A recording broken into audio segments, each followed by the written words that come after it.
Hello everyone, it's Old Guardian here. The Hearthstone balance patch is coming on Tuesday, so soon we're going to have slightly different meta because a couple of cards are being nerfed from Hunter, then Thaddius is going to be nerfed from Thaddius Warlock, and Bioluminescence is going to be nerfed from Nature Shaman. So a couple of archetypes are expected to become a little bit weaker. However, the meta is far from solved even now. Actually, this has been a really interesting week because we have now reached a point in the new expansion's life cycle where they have already seen the new cards, they don't really care about the new cards that much anymore, and they are more willing to give the old decks another chance. And consequently, in this top 15 list, there are a couple of old decks that have had somewhat of a resurgence because people are now giving them more of a chance and the meta is more stable, so we can see which old decks are actually worth investing into. Anyway, let's take a look at the top 15 decks that you can use to climb all the way to Legend now before the next balance patch. And coming at number 15 we have Curse Warlock. Curse Warlock is strongest against slow decks like Blood Death Knights and Control Priest, but Blood Death Knights and Control Priest, they are already being pushed out of the meta.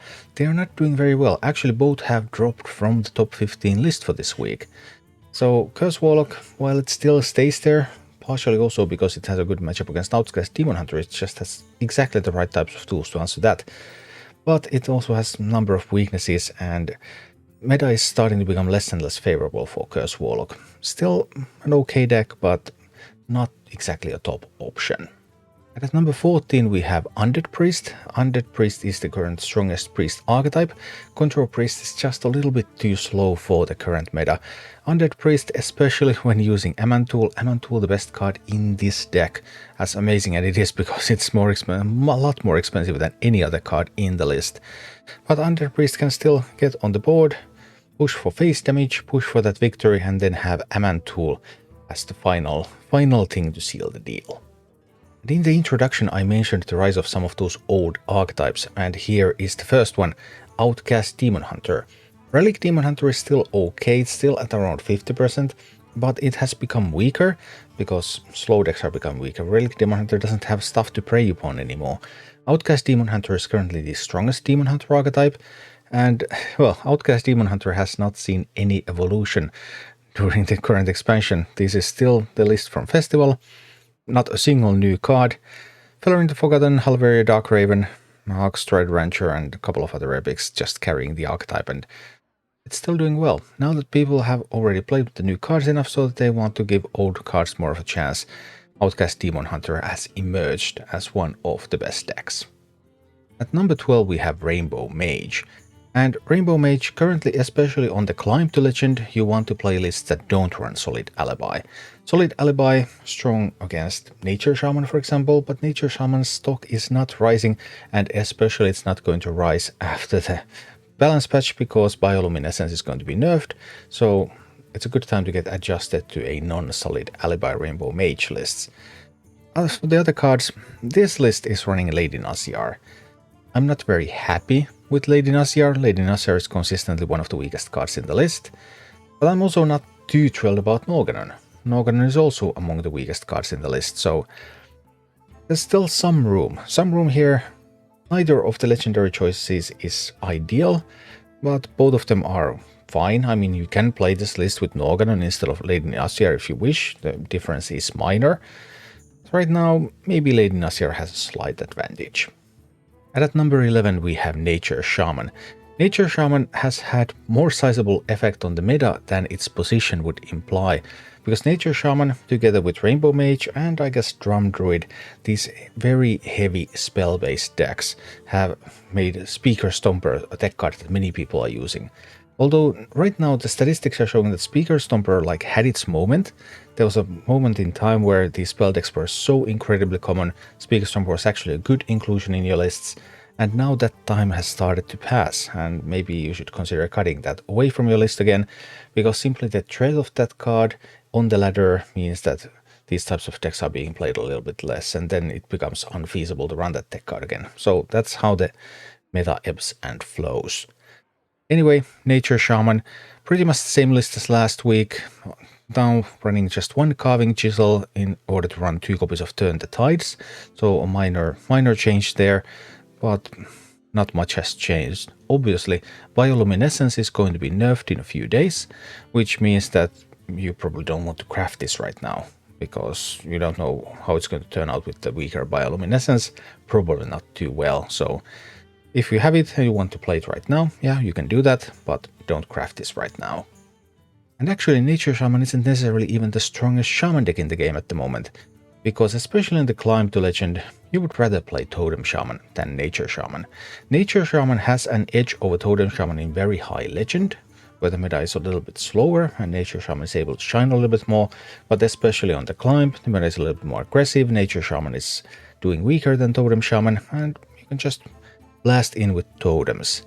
I also played a really fun variant of Totem Shaman recently. You can find a video of that on this channel, where I'm using Horn of the Windlord and I'm using Golganet, but there are no overall statistics available for that variant of Totem Shaman, so this is the well-known, well-tested, the most famous list. At number 9 we have Thaddius Warlock.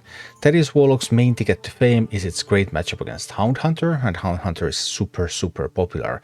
Obviously, Thaddius Warlock is also going to be nerfed next week. Thaddius Monstrosity, is it even a nerf? Instead of turning cards into costing 1, Thaddius is going to discount those cards.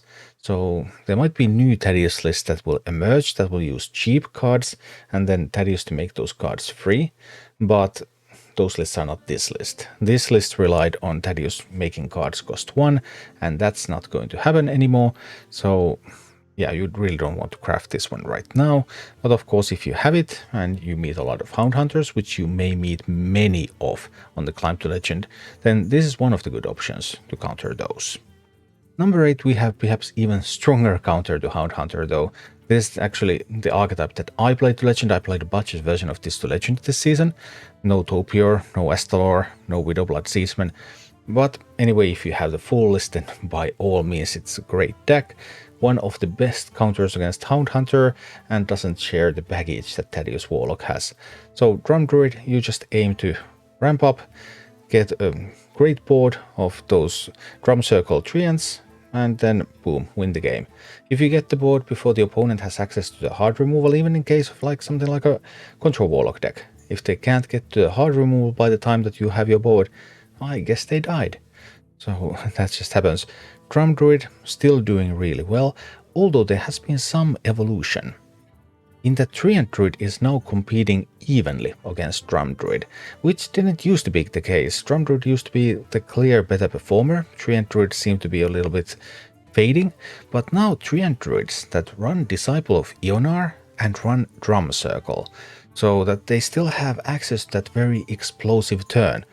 But they also have a little bit better early game with Lingering Zombies, with Vicious Slither Spears, with Herald of Nature's Plot of Sin, and this Treant Druid style is now really challenging Drum Druid, because Drum Druid can lose games where it just doesn't get on the board, it doesn't do anything for an extended period of time, and then it's just dead before it gets to do its swing turn. Whereas this one is fighting on the board constantly, and then it still gets the big turn. But because this one doesn't have any ramp, then the big turn comes a little bit later. So this one is not as good against something like, let's say something like a Control Warlock, because your big turn comes a little bit later, so a control deck might have all the answers they need by the time it comes. But you also don't lose as bad to aggressive decks. So overall, Treant Druid's matchup spread is more even than Drum Druid's, and right now, with many aggressive decks on the ladder, Treant Druid looks like slightly better option. And then at number 6 we have another old newcomer, and that's Unholy Death Knight. Yup, Unholy Death Knight is back. Unholy Death Knight right now looks like the strongest Death Knight archetype. It has surpassed Blood, because these slower decks are not really in favor right now. Plague Death Knight never was any good really. So Unholy Death Knight, it only needs one new card. That's the Primus. I mean, the Primus is insane. And then you can just roll over people with your token boards and your grave strength, and boom. At number 5 we have Mech Rogue, and there are still a bunch of attempts at building better Mech Rogue decks. But so far this one has kept its place. It was already here last week. So this is the big version that has Scourge Illusionist that will pull motherships, and specifically motherships. The other Death Rattle minions, even the bigger ones, the containment units, are weaker. So if you want to go with the big style, with the Death Rattle style, then you want your Illusionist to be pulling Motherships. Okay, so that's pretty settled. But do you even want your Illusionist and your Mothership? That is still something that's a real question mark, because we're also seeing regular Mech Rogue decks getting very similar levels of performance as this deck. But what do they use? The Shadow of Demise is one card that's now becoming more common, but Shadow of Demise performance is pretty abysmal. So basically, Mech Rogue has those few slots there, the slots in this deck taken by Scourge Illusionist and the Mothership, that we don't have perfect answers for. Big Package seems to be doing okay. That's like the basic answer at the moment. But then there are attempts to fill those slots with something else, but all those attempts are so far just not finding anything that would be definitely better, at least.